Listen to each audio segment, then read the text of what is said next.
Bagaman naunawaan ko yung pag-unawang hinihingi niya, hanggat hindi siya nagpapakita at sumusunod sa Senado, ay hindi ko matatanggap ang anumang pakiusap na hinihiling niya dun sa kanyang liham. Tingin ko pati siya'y naguguluhan sa kanyang kasalukuyang sitwasyon. Mahirap din naman siguro malagay sa ganitong bingit ng sentro ng atensyon ng bawat ahensya ng pamahalaan. Subalit sa dulo, sana payuhan siya ng tama ng kanyang mga abogado na humarap at tapusin na itong yugto na ito sa parte ng Senado para makafocus at concentrate na siya sa mga kasong kinakaharap niya sa DOJ, sa Solgen at sa Sandigan Bayan. Kumusta po mga ka-viral? Welcome back ulit sa aking YouTube channel. Panibagong update ngayon sa kinaroroonan ng suspended mayor ng Bamban Tarlac na si Mayor Alice Go at ng iba pa na pinaghahanap pa rin magpasa hanggang ngayon. Sa patuloy na paghahanap sa suspended mayor ng Bamban Tarlac na si Alice Go at ng mga kasama nitong ipinapaaresto ng Senado dahil sa patuloy na pag-iwas sa Senate hearing kaugnay sa illegal na Pogo operation ay tila wala pa rin nakikitang pag-asa ang taong bayan na mahanap pa si Alice Go sa bansa dahil baka nakapuslit nito sa ibang bansa upang makaiwas na makulong dahil sa patong-patong na mga kasong isinampa laban sa kanila. Ilang linggo ang nakalipas pagkatapos ipinaresto ng Senado si Alice Go kasama ang mga kapatid at magulang nito pati na si Dennis Cunanan na itinuturing na Pogo representative. Subalit bigo pa rin silang matunton o mahanap sila dahil wala na sila sa mga address na kanilang tinutuluyan.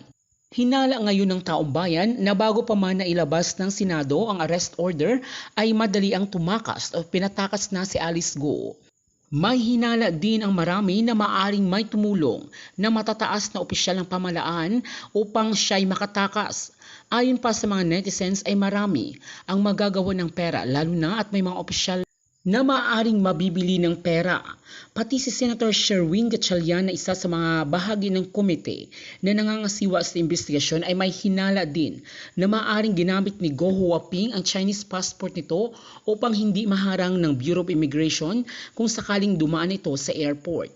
Ayon sa abogado ni suspended Mayor Alice Go na si Attorney Stephen David, ay naniniwala pa rin siya sa kakayahan ng immigration na hindi makalabas si Go sa bansa at naniniwala din di umano siya sa pahayag ng kanyang kliyente na si Go na hindi siya tatakas para sa mga kaso nito. Hindi lang di umano nito kaya na humarap ulit sa Senate hearing dahil sa labis na trauma at paghuhusga na natatanggap nito sa publiko. Kamakailan lang at humingi ng paumanhin si Alice Go kay Senate President Chis Escudero sa pamamagitan ng isang mahabang liham ay nagsorry siya kay Escudero dahil sa unang pahayag nito na hindi dumano siya ang dapat pagtuunan ng pansin ngayon ng Senado dahil sa dinami-dami ng problema sa bansa ngayon. Aniya, hindi nararapat na diktahan niya ang desisyon ng Senado. Naniniwala din di umano siya sa kakayahan ng Senate President na gawin ang tamang pasya patungkol sa kanyang mga kaso. Humihiling din siya ng tulong para sa kanyang mga kababayan sa Bamban dahil sa malaking hamon na kanilang kinakaharap sa ngayon. Sa isang media interview ay sinagot naman ni Senator Chis Escudero ang paghingi ng sorry ni Go. Aniya ay hindi niya matatanggap ang sorry ng alkalde hanggat hindi ito nagpapakita upang harapin at sundin ang utos ng Senado. Dagdag pa ni Escudero ay handa di umano ang Senado na bigyan siya ng karampatang proteksyon upang ipaglaban ang sarili sa mga alegasyon sa kanya. Petition for quo warranto na magpapatanggal sa kanyang pwesto bilang mayor. Sana maging malinaw ang mensaheng ito. Ang Filipino citizenship ay hindi parang candy na ipinamimigay. Filipino citizenship is not for sale. At kung ginamit mo pa ang peking pagka-Pilipino mo para tumakbo sa anumang pwesto, kung ginamit mo ito para tumulong magpalaganap ng krimen gaya ng money laundering, human trafficking, o magtrabaho kontra sa pambansang seguridad, dekada man ang lumipas, dadating ang araw ng pagtutuos. You took advantage of our brittle regulatory system. Our system may be brittle, but it is not broken. Sisingilin ka. Sinisingil ng sambayanan si Mayor Guo. are many questions yet unanswered. Sino si Miss Alice Leal Guo, tubong Tarlac, na pinanganak sa parehong araw ng kapanganakan ni Mayor Alice Leal Guo? Nasaan na siya? Ano ang dahilan? Bakit pinuslit si Guo Huaping dito?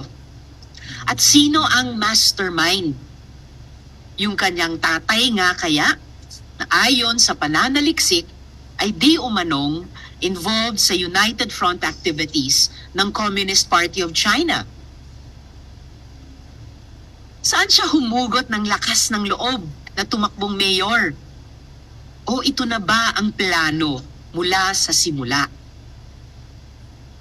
Is she working with Chinese triads? With the Chinese government? Or both? Sabi nila, hindi daw pwede both. Pero ito nga, nakita natin sa isang article sa Washington Post. The Communist Party of China has a history of using criminal syndicate families when it suits them.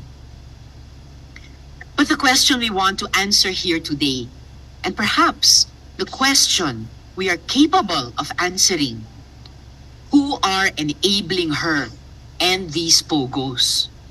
Are there protectors within our government? Bakit tayo umabot sa ganito? Before I call on the COMSEC, I'd like to acknowledge gratefully the presence of Senators Nancy Binay and Sherwin Gatchalian in today's hearing. Maraming salamat sa inyo, mga kasama. Would either of my colleagues like to make an opening statement before I call on the COMSEC? After the COMSEC? After na rin? Hindi na. Okay. Thank you. All right. So COMSEC, please acknowledge the resource persons and report on the status of the subpoenas. Good morning, Senator Risa Antiveros. Good morning, Senator Win Gatchalian and Senator Nancy Binay.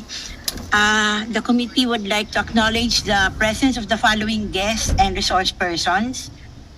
From the Philippine National Police, they're represented by Police Colonel Lucrecio Rodriguez Jr. From the Criminal Investigation and Detention Group, CIDG, Philippine National Police, they are represented by Police Colonel David Poclay and Police Major Arvin Hosmilio.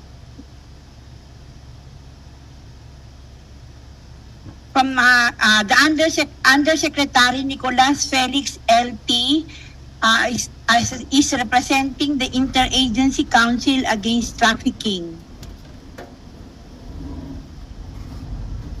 The Solicitor General is represented by Assistant Solicitor General James Lee Kundangan. The Philippine Amusement and Gaming Corporation is represented by Retired General Raul Villanueva and Attorney Jessa Maris Hernandez. COMSEC, PAGCOR is represented also this morning by its chairperson, Mr. Alejandro Tenco. Thank you Yes, for Senator. your presence, sir.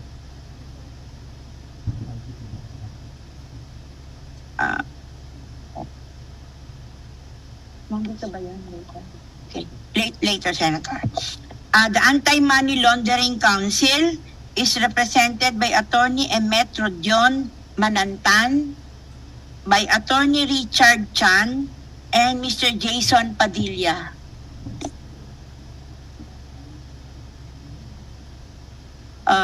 Attorney Angelito Magno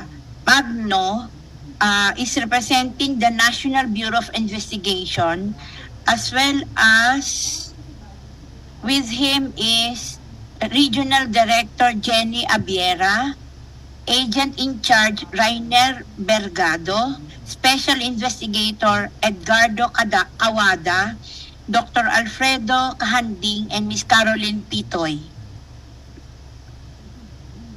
The Philippine Statistics Authority is represented by Attorney Eliazar Ambatali and Mr. Emilio Kerubin Jr., Mr. Patrick Go, and Ms. Jan Marce Babagay. The Department of Foreign Affairs is represented by Director Von Ryan Pagwi. The Department of Agrarian Reform is represented by their Undersecretary Luis Mianrado Pangulayan. Pangulayan. The Department of Interior and Local Government. Comsec, before you continue, I also see here the head of the DAR Legal Affairs Office, Yusek Napoleon Galit. Thank you, sir. Ganda umaga po. The Secretary of the Department of Foreign Affairs, tapos na to. The Department of Interior and Local Government is represented by ASEC Romeo Benitez. The Philippine Retirement Authority is represented by Attorney Maria Milagros Lezaca. The National Telecommunications Commission is represented by Attorney Andres Castelar Jr. as well as Attorney Regina Arnel Cruz Velasco. The Philippine Board of Investments, the Department of Trade, is represented by Mr. Kenneth Royco. The Securities and Exchange Commission is represented by Attorney Philbert Catalino Flores III. With him is Attorney Daniel Luis Macalino, Attorney Erwin Edward P. Mendinueto, Attorney R.J. Bernal, Miss Margaret Joy Golan, Attorney Pamela Lorraine Ramos, and Attorney Gerardo del Rosario. The United Filipino Against Crime and Corruption is represented by their chairperson, Pyra Lucas. The Porac Farmers 106 is represented by Mr. Manuelo Galang and Mr. Rolando Mugalios. The committee sent invitation to the following incorporators and boards of the Lucky South 99 Outsourcing Incorporated but received no reply. The following are Ms. Ronelyn Baterna, Mr. Michelle Bryce Mascarenas, Ms. Stephanie Mascarenas, Mr. Rodrigo Banda, and Mr. Jung Gu. Also, the committee reached out to the board of members of the Lucky South 99, but we were not able to reach Mr. Marion Ryan Chua. But we were only able to reach Mr. Marion Ryan Chua. They are Mr. Julian Linsangan III, Mr. Edwin Ang, Mr. Marion Ryan Chua. The committee also sent invitation to the following incorporators and officials and board members of the Lucky South 99 Outsourcing Incorporated, who are also incorporators of the Whirlwind Corporation, but we have received no reply. Ms. Josefina Mascarenas, Mr. Xiang Tan, Mr. Daniel Salcedo Jr., Mr. Duanren Wu, and Ms. Chona Alejandro. With us also is Mayor Jaime Capil, the Mayor of the Municipality of Porac, Province of Pampanga, together with Engineer Glenn Lansangan, their municipal engineer. Also with us is Lieutenant General Romeo Karamat Jr., the Acting Area Police Commander of the Northern Luzon, Philippine National Police. Ms. Andrea Domingo, their PAGCOR chairperson, was also sent an invitation, but she begged off because of medical reasons. We have the excuse letter from her lawyer. But PAGCOR is represented by Attorney Ronald O. Solis, Attorney Felix U. Villa, and Attorney Felix H. Pascual. Legal. Clarification, Sorry, they are the Comsec. legal counsel, Senator. They are the legal counsel of Ms. Former Andrea Chair Domingo. Domingo. Thank you, Comsec. Please continue. The Philippine Navy is represented by Lieutenant Jessa Mendoza. I'd like to clarify that, Comsec. Lieutenant Mendoza is here in her personal capacity as an invited resource person. She is a member of the Philippine Navy, pero hindi po siya rito bilang resource person para sa Navy. Just for the record. Please continue, Comsec. An invitation was also given to Mr. Jack Lopez Uy and Mr. Gerald Cruz, but it was not sent due to lack of information of their whereabouts. I'm sorry, what's the name again, Comsec? Mr. Jack Lopez Uy and Mr. Gerald Cruz. Hindi po makita yung information nila sa hindi po namin malaman yung details ng kanilang whereabouts. These were for service of subpoena or for extension of invitation? Invitation, Senator. Please proceed. Likewise, an invitation was sent to Mr. Walter Wong Long, the provincial warden of Tarlac Provincial Jail. However, the request was denied due to the absence of a court order allowing Mr. Wong Long to attend the hearing. Comsec, we can dispense with the invitation to Mr. Wong Long because we already heard from the provincial warden in the previous hearing at malino naman po nga na ipaliwanag at tinanggap ng komite also in recognition of the separation of powers. Thank you. Please complete the resource persons, Comsec. The copies of the invitations to Ms. Wenyi Lin and Mr. Simen Guo were given to the mayor's office in Banban, Tarlac, but we received no reply. Comsec, were those invitations or subpoenas? No, the following are the subpoenas. All right, please proceed. Invitations lang po yun, Senator. For subpoena, the legal counsel of Mayor Guo received the subpoena ad testificandum addressed to her, but refused to receive the subpoenas addressed to Mr. Dian Song Guo, Sheila Lial Guo, and Wesley Lial Guo, saying that they do not represent the family members. So, yung kay ano lang po ang na-receive, yung kay Mayor Alice Guo. Also, the subpoena ad testificandum addressed to Ms. Nancy Jimenez Gamo was received by her liaison officer. A subpoena ad testificandum addressed to Ms. Jaime S. Cruz, Mr. Roderick Paul Pujante, and Mr. Juan Miguel Alpas, the incorporators of Sun Juan Technology, were not served because Ms. Cruz is not in the list of residents of the subdivisions, whereas Mr. Pujante is no longer a resident of the indicated address. And lastly, according to the resident of the house adjacent to the addressee's house, Mr. Alpas is unknown to him.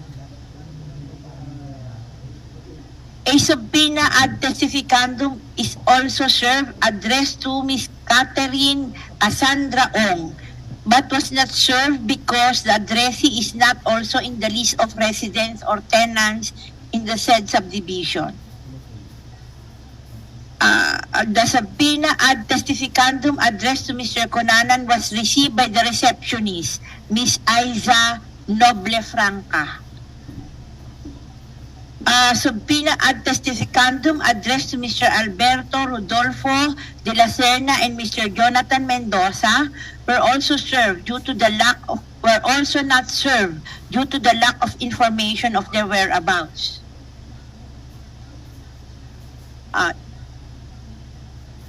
From the BIR, we have Mr. Attorney Ralbert John Tibayan And from DAR, we have Yusek Casel Celeste. That's all, Senator.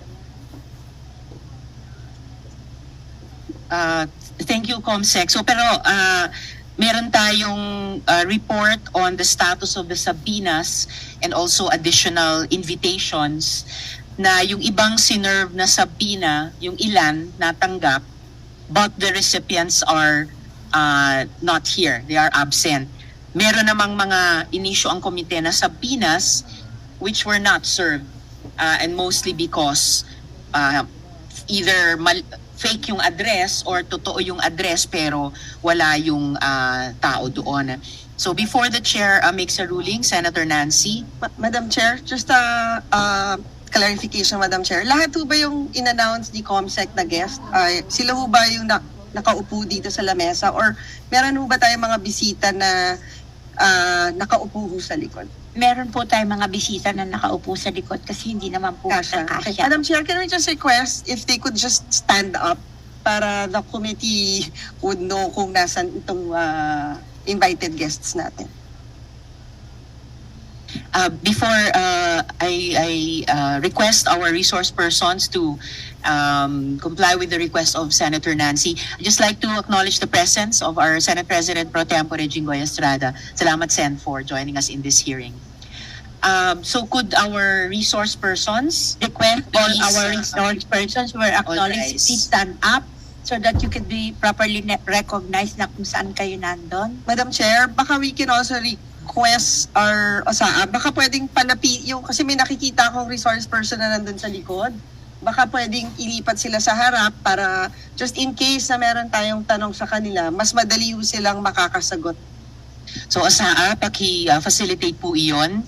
Yung additional resource persons per agency, ipalapit sa harap dun sa likod ng mga principal nila. Salamat, Sen. Nancy. Thank you, Madam Chair. Thank you. Sen. Sherwin? Thank you, Madam Chairman. Madam Chairman, nakakadismaya at nakakadismaya dahil pang-apat na hearing na natin to at inibitahan natin itong mga mahalagang resource persons para mabigyan sila ng pagkakataon magpaliwanag, ibigay yung kanilang opinion, ibigay yung kanilang side. At yung ibang mga personalidad dito, nag-issue na tayo ng subpoena pero parang walang respeto na ibinibigay sa institusyon at sa Senado. Para sa akin, yung pagbabaliwala nila ng subpoena, parang pagbabaliwala at pagwawalang respeto sa ating institusyon at sa proseso na ginagawa natin para makahanap ng katotohanan. Itong pag hindi nila pagdaluho dito ay kawalan ho yan para sa kanila dahil mawawalan sila ng oportunidad na magpaliwanag at para sa akin sinyalis ho to na meron silang alam na ayaw nilang isiwalat o ayaw nilang ipaalam sa atin at meron silang tinatago. Yung pag hindi nila pagpunta ho dito para sa akin is a sign of guilt. Dahil ito ay pang-apat na hearing na ho natin at ilang beses na rin ho natin na nasabi sa komite kung sino-sino itong mga personalidad. Bibigyan ko kayo ng halimbawa kung gaano kahalaga po itong mga personalidad. For example po, inimbitahan ho natin yung mga incorporators at board of members ng Lucky South 99 na ito po yung na-raid noong 2022 at ngayon meron na namang problema. Inibitahan rin ho natin yung may-ari ng lupa, yung Whirlwind Corporation, kung saan doon natuklasan po yung isa sa pinakamalaki at isa sa pinaka-violenteng Pogo Hub sa Pilipinas. No? At wala rin pumunta ho sa kanila.